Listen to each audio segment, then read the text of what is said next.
పెద్ద సినిమాలు మరియు స్టార్ హీరోల సినిమాలు వస్తే ముందు రోజు లేదా అర్ధరాత్రి బెనిఫిట్ షోలు వేస్తారు. ప్రభుత్వం దగ్గర నుంచి ఎక్కువ టికెట్ ధరకు మూవీ టీం పర్మిషన్ తెచ్చుకుని మరీ బెనిఫిట్ షోలు వేస్తారు. ఇప్పటివరకు చాలా సినిమాలకు బెనిఫిట్ షోలు వేశారు. ఫ్యాన్స్ కూడా ఈ బెనిఫిట్ షోల కోసం ముందే సినిమాలను చూడాలని ఎదురు చూస్తూ ఉంటారు. తాజాగా పుష్ప 2 సినిమాకు కూడా బెనిఫిట్ షోలు వేశారు.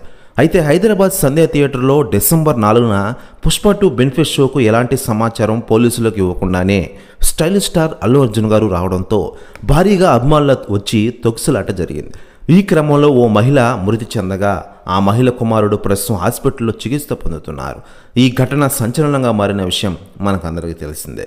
అయితే ఈ ఘటనపై ఇప్పటికే సెలబ్రిటీలు స్పందిస్తూ ఉండగా తాజాగా మెగాస్టార్ చిరంజీవి గారు సంచలన వ్యాఖ్యలు చేశారట. ఆయన మాట్లాడుతూ, ఈరోజు పుష్ప 2 సినిమా హావా కొనసాగుతోంది. ఇక బెనిఫిట్ షో నేపథ్యంలో ఒక మహిళ ఈరోజు తొక్కిసలాట్లో చనిపోయిందని నాకు తెలిసిందే. ఇది చాలా బాధాకరం. కానీ కొన్ని విషయాలు మనం ఫ్యామిలీతో చూడకపోతే మంచిది. బెనిఫిట్ షోల్లో జాగ్రత్తగా ఉండండి అంటూ సంచలన వ్యాఖ్యలు చేశారట మెగాస్టార్ చిరంజీవి గారు. ప్రస్తుతం ఈ వ్యాఖ్యలు వైరల్ అవుతున్నాయి తెలుగు ఇండస్ట్రీలో. ఇక ఇదిలా ఉండగా మెగాస్టార్ చిరంజీవి గారి సినిమాల విషయానికి వస్తే ప్రస్తుతం విశ్వంబర సినిమాతో ఫుల్ బిజీగా ఉన్న విషయం మనకందరికీ తెలిసిందే.